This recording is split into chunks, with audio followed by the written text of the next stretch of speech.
O tutor do rei foi executado e o rei não estava nem aí para a hora do Brasil, ou no caso da Inglaterra. O homem mais poderoso da Inglaterra acordava cedo, vestia as roupas mais caras, assinava documentos em nome do rei menino, Eduardo VI, e ainda assim não conseguiu controlar nem o próprio irmão. Esse foi o começo do fim do Eduardo Seymour, o tio do Eduardo VI, e o tal protetor do reino que parecia invencível até ser derrubado não por batalhas, mas por traições de família e fofoca palaciana. Oi, coroados e curiosos, eu sou a Steph e hoje a gente vai continuar a saga do Eduardo Seymour.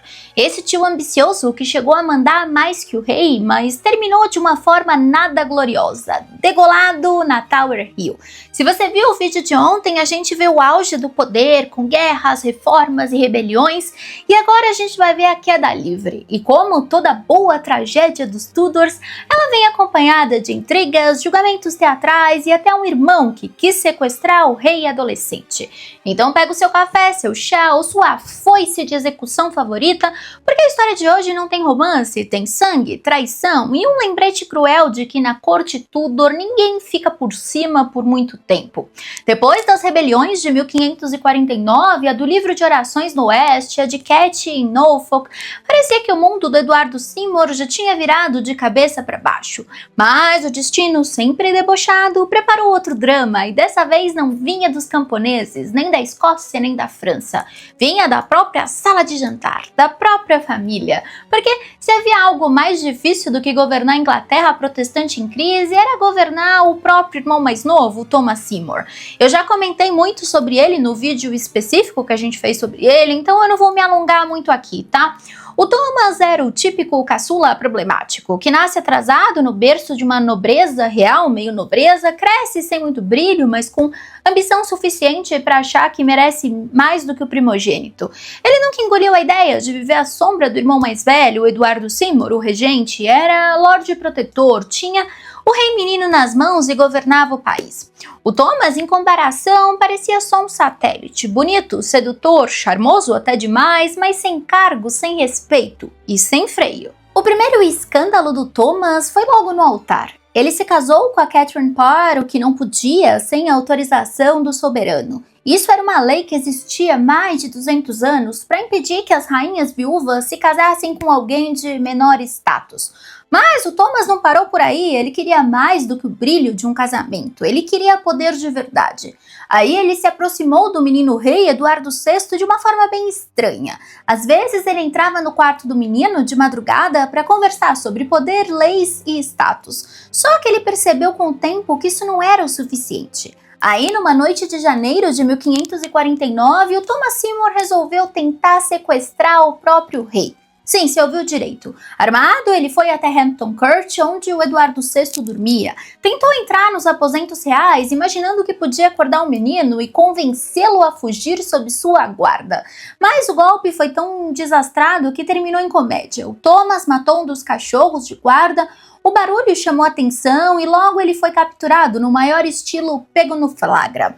E aí o resto você já sabe, alta traição por 33 crimes e perdeu a cabeça em março de 1549. Depois disso, a Inglaterra ganhou mais um cadáver ilustre e o Eduardo Seymour ganhou mais uma cicatriz política. Porque o problema não era só a morte do irmão, do Thomas, era o fato de que, para a opinião pública, o Lorde Protetor não tinha nem conseguido controlar o próprio irmão. E na corte Tudor, perder a autoridade em casa era o primeiro passo para perder a autoridade no reino. Até então, Eduardo tinha se vendido como um homem que podia manter o barco Tudor navegando em mar revolto. Afinal, o Henrique VIII tinha deixado o menino no trono, o Eduardinho VI, só 9 anos, pálido e asmático, com cara de quem podia morrer a qualquer momento. Alguém precisava segurar as rédeas e quem melhor do que o tio materno do rei? Mas o feitiço virou contra o feiticeiro. O show de horrores do irmão conspirador deu a munição perfeita para os críticos do Eduardo Seymour. Ele era autoritário, não ouvia ninguém e agora estava manchando a própria reputação ao mandar o sangue da família para o cadafalso. E o conselho até então, que tinha engolido as ordens do protetor, começou a murmurar. primeiro em voz baixa, claro, sempre aqueles cochichos no corredor. Ele decide tudo sozinho, isso não vai acabar bem, o Henrique VIII nunca teria deixado. Mas os sussurros logo viraram vozes auditíveis na Câmara. O Eduardo Seymour era acusado de governar como se fosse o próprio rei, ignorando sua função de ser apenas tutor do menino. Um tutor de verdade guia. Ele mandava, e mandava com a mão pesada. Essa imagem de autocrata foi piorando, porque ao mesmo tempo as pessoas lá fora estavam passando fome, como eu já tinha comentado no outro vídeo. A inflação disparava, resultado das guerras caríssimas contra a Escócia e a França, e da má administração das finanças herdadas do Henrique VIII. E como se não bastasse o cercamento de terras, aquele movimento de expulsar os camponeses para transformar campos em pastos de ovelhas lucrativas, estava jogando multidões inteiras na miséria. E aí, como eu comentei no outro vídeo, várias rebeliões estouraram. E foi nesse vazio de confiança que um nome começou a brilhar. John Dudley, Conde de Warwick. Agora, se você lembra da família Dudley, você sabe que eles não eram exatamente santos. O pai do John, o Edmundo Dudley, tinha sido executado no começo do reinado do Henrique VIII, acusado de traição. Ou seja, não era uma linhagem que inspirava a confiança automática, mas o John tinha aprendido a jogar. Enquanto Seymour se vendia como o protetor do reino, arrogante, solitário, dono do espetáculo, o Dudley se apresentava como o oposto, um conselheiro moderado, disposto a ouvir, pragmático, menos teatral. Claro que era pose, mas a corte adorava uma boa pose. E enquanto os nobres se inclinavam para Dudley, o menino rei começava a ser lentamente convencido de que o tio não era tão confiável quanto parecia. Aos 12 anos, ele já escrevia no diário pessoal sobre o protetor governa de forma demasiadamente própria. Então, se até o rei criança começava a desconfiar, o destino do Seymour já estava selado. Então, o que restava para o Eduardo, além de ver o seu trono invisível, esse assento de poder que nunca foi oficialmente dele, começar a escorregar por entre os dedos? A resposta é bem simples, na verdade: nada. E foi aí que a queda começou a ser desenhada. Não mais como uma conspiração do destino, mas como uma consequência inevitável de um governo que tentava ser absoluto sem ter a corda na cabeça.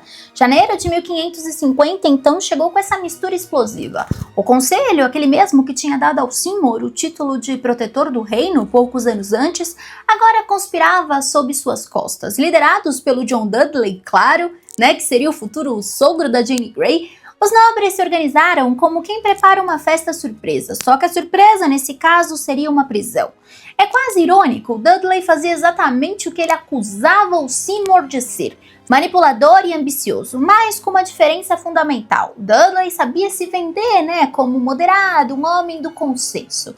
O contraste era gritante. Enquanto o Seymour estava se isolando cada vez mais, o Dudley aparecia sorridente, acolhedor, prometendo equilíbrio. Qual lado você acha que os nobres escolheriam? O Seymour então foi preso em janeiro de 1550, não por nenhum crime formal ainda, mas como quem é retirado do palco por estar brilhando demais. O conselho não estava acusando de nada específico, mas o simples fato de existir já parecia perigoso. Era uma prisão estratégica, silenciosa, como quem coloca o rei no bolso antes mesmo de mover o peão. E no meio disso tudo, o menino rei, Eduardo VI, com 12 anos, franzino, que escrevia sempre sobre sermões protestantes mais do que sobre política, simplesmente escreveu no seu diário a queda do tio quase como se fosse inevitável, parte da ordem natural das coisas. Como se o tio fosse apenas uma página a ser virada, um capítulo que acabava, trágico sem dúvida, mas também frio, quase burocrático. Então, veio o golpe. Não foi uma batalha de espadas, mas de assinaturas e decretos. O conselho se reuniu, a lista de acusações foi lida, má gestão, autoritarismo, falha em proteger o reino. E até o nome do irmão decapitado, Thomas Seymour, rondava, lembrando que o Eduardo nem conseguiu salvar a honra da própria família. Era um currículo de erros que, colocado no papel, soava como uma sentença. O Eduardo Seymour, então, foi deposto do cargo de protetor do reino e foi levado lá para a Torre de Londres, o destino favorito de todos os que ousavam sonhar alto demais no reino Tudor. A cena da prisão, segundo relatos, não foi nada gloriosa. Não teve resistência heróica, não teve discursos inflamados. Apenas aquela marcha silenciosa até a torre, acompanhado por guardas que dias antes ainda o chamavam de Milord Protetor. É esse tipo de silêncio que dói. Não da multidão gritando, mas o da ausência de qualquer apoio. E aqui vem a parte mais humilhante e teatral. O Seymour foi libertado em fevereiro de 1550, ok? Depois de algumas semanas só. Mas essa liberdade não era triunfo, era degradação. Ele voltou à corte não como protetor, voltou sem poder, sem título e sem prestígio. Era o equivalente de ser expulso de um reality show e ser convidado para assistir da plateia. O mesmo conselho que antes o tratava como senhor absoluto, agora o via como uma figura decorativa, sombra de um poder passado, só tio do rei. E o Seymour tentou se recuperar, claro que tentou, fez juras ao Dudley, ajoelhou-se diante do menino rei, posou de fiel servidor. Mas quem acredita em cão que volta manso depois da mordida? Ninguém. O jogo já estava perdido. Para a corte, ele estava politicamente morto. E se você pensa que essa humilhação seria o fim da história, não, os Tudors nunca decepcionam e nunca deixam barato. No caso do Seymour, o que viria depois seria ainda mais cruel. Mas aí é outra virada do roteiro. A partir de 1551, Eduardo Seymour voltou a frequentar a corte, não como protetor do reino, como eu comentei, mas aquele nobre bem apagado. Ele entrava nos salões de Whitehall como quem já não pertencia, sentava-se à mesa como convidado de segunda. Ninguém expulsava ele, claro, etiqueta é etiqueta, mas os olhares frios diziam tudo. Ele era o fantasma do poder, uma presença incômoda que lembrava a todos os presentes o quão rápido a roda da fortuna girava, e a roda também de perder o pescoço. E aqui tá a ironia, foi justamente esse ar de fantasma que reacendeu certas esperanças. Alguns nobres, sempre atentos ao próximo vento político, cochicharam que o Seymour podia sim ser mais útil. O raciocínio era simples, o John Dudley, agora verdadeiro dono do conselho, acumulava poder rápido demais. Se um dia ele exagerasse e despertasse a ira do jovem rei ou do povo, não seria conveniente ter o Seymour por perto como contrapreso, uma figura que já tinha ocupado o posto e podia voltar assim como alternativa, como quem não quer nada? Era como manter uma peça reserva no tabuleiro. Não brilhante, não protagonista, mas guardada no cantinho do tabuleiro à espera de ser chamada. E o Eduardo Seymour acreditou, e esse foi seu erro fatal. Aos poucos ele começou a agir como se o retorno ao topo fosse inevitável, só questão de tempo. E claro, na corte, quando você começa a agir como se já tivesse poder, você vira ameaça automaticamente. As crônicas começaram a pipocar com rumores, nada de confissões claras, nada de conspirações escritas em papel. Era sempre dizem que, ouve-se falar, um servo relator. E o boato mais perigoso de todos era justamente esse. O Seymour estaria planejando a morte do John Dudley. Não um simples golpe político, não uma queda parlamentar, mas assassinato. E aqui vale a pergunta, era verdade ou armação? Alguns historiadores acreditam que sim, haviam conversas suspeitas, o Seymour teria cultivado contatos secretos, sonhando com uma volta triunfal. Outros defendem que ele só foi vítima de um enredo perfeito. Dudley e seus aliados apenas esperavam o momento certo para plantar rumores, inflar acusações e convencer o rei menino de que o tio não era confiável, era pior ainda. O resultado era o mesmo, a reputação do Eduardo Seymour se deteriorava a cada cochicho. De repente, ele já não era mais visto nem como nobre decorativo que poderia ser útil um dia, era ameaça, conspirador. Como homem que não aceitava o próprio fracasso. E quando essa narrativa se instala, não tem retorno. Janeiro de 1551, então, foi o mês em que a atmosfera pesou mais. O Dudley, sempre habilidoso, começou a reunir provas, ou melhor, versões de provas. Testemunhas foram interrogadas, servos pressionados, cartas examinadas, tudo com o cuidado de construir um caso que fosse convincente, mesmo que não fosse sólido, porque no fim o objetivo não era a verdade, mas a utilidade política. E o Eduardo, talvez por orgulho ou ingenuidade, não soube jogar o jogo. Em vez de desaparecer, de recolher as suas coisas, suas tralhas e suas terras e esperar a tempestade passar, ele continuou circulando pela corte como quem acreditava que o rei ainda o amava. O Eduardo VI era piedoso, protestante até os ossos, mas um menino facilmente moldável. E o Dudley sabia sussurrar no seu ouvido melhor do que qualquer um. O resultado foi que, quando os rumores de conspiração chegaram aos ouvidos do menino rei, ele não reagiu com surpresa, reagiu com frieza. Escreveu no diário sem emoção, apenas registrando como quem anota uma conta. O Duque de Somerset, meu tio, foi acusado de conspirar contra o conselho e contra a minha pessoa. É quase assustador o quanto o rei tratava tudo como um registro contábil. No final das contas, o golpe que tinha sido em 1550 tinha sido humilhante, mas o de 1551 foi terminal. Então vamos para Westminster Hall, aquele salão gótico imenso que parecia feito sob medida para transformar qualquer julgamento em espetáculo político, porque, vamos ser honestos, era disso que se tratava, teatro, não justiça. Os bancos estavam lotados de nobres, conselheiros, cortesãos e curiosos, e claro, espiões. Na corte Tudor sempre tinha alguém anotando frases, olhares, respirares fora de hora. Todo mundo queria estar presente para assistir à queda definitiva do homem que até pouco tempo governava como se fosse o rei de verdade. As acusações foram pesadas, do tipo que ninguém sobrevivia. O Seymour era acusado de conspiração contra o conselho, tramar alianças secretas e a cereja do bolo. Planejaram o assassinato do John Dudley, o novo senhor do jogo. Pense em qualquer tribunal moderno, com esse tipo de acusação o réu já entrava culpado. No século XVI, então, era praticamente sentença de morte com um atraso dramático. E aí você me pergunta, e o rei? O Eduardo VI agora tinha 12 anos então e nem teve a honra de aparecer no julgamento. Deve ter aprendido com o pai, porque o Henrique VIII sempre fugia quando as coisas estavam difíceis. Alguns relatos dizem que o jovem Eduardo sabia da execução, mas não moveu o dedo. Não por maldade, mas porque também não tinha como. O poder já não estava nas mãos dele há muito tempo. Mas tinha ali mais do que inocência passiva, como eu comentei nos vídeos do Eduardo.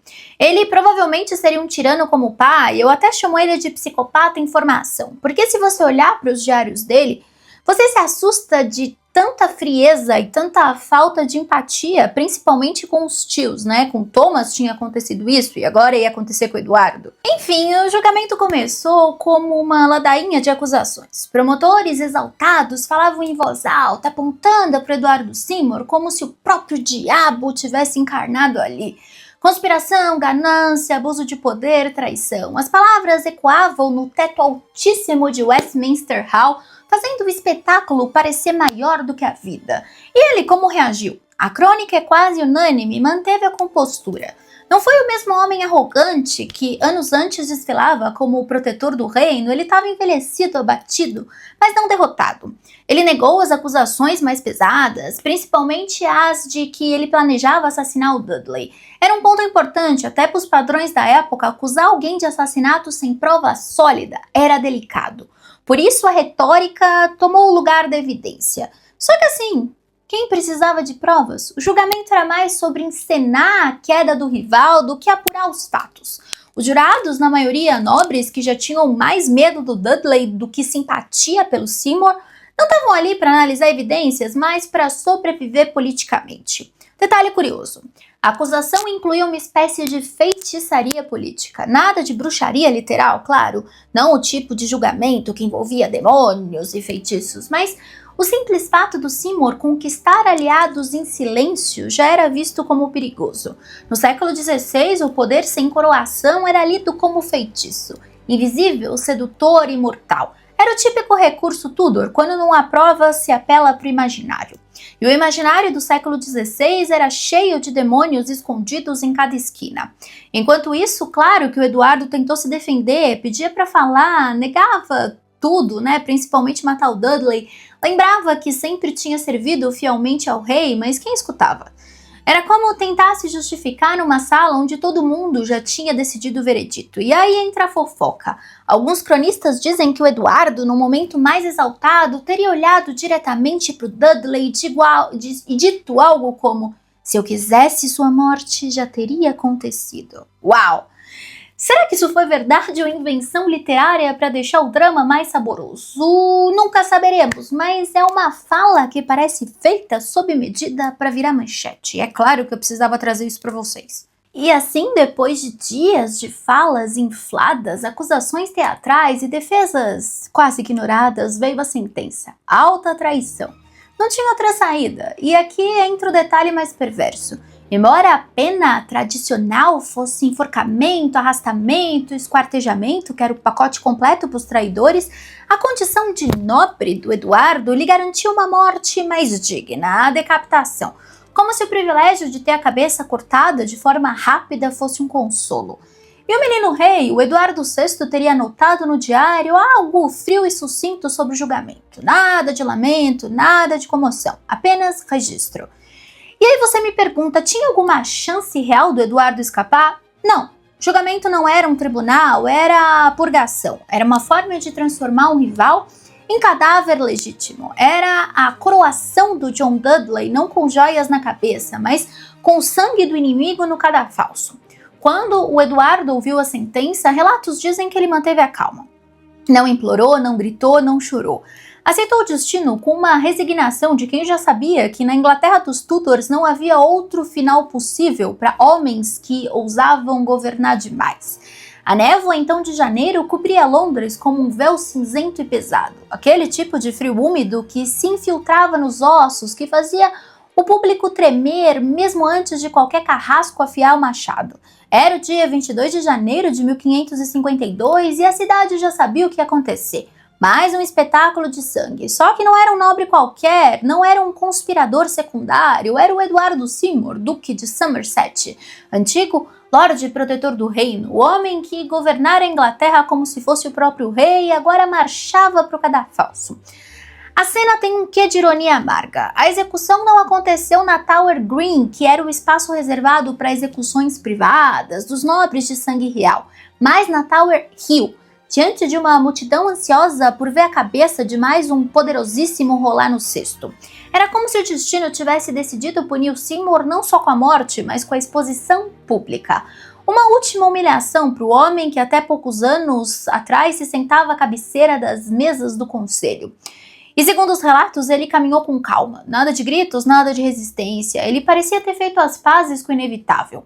Alguns cronistas dizem que o seu semblante era sereno, quase resignado. Outros acrescentam que ele tinha a expressão de um homem já morto por dentro desde o momento em que o conselho o traiu, lá em 1550. E aqui cabe a pergunta, será que essa calma era coragem, fé ou apenas esgotamento?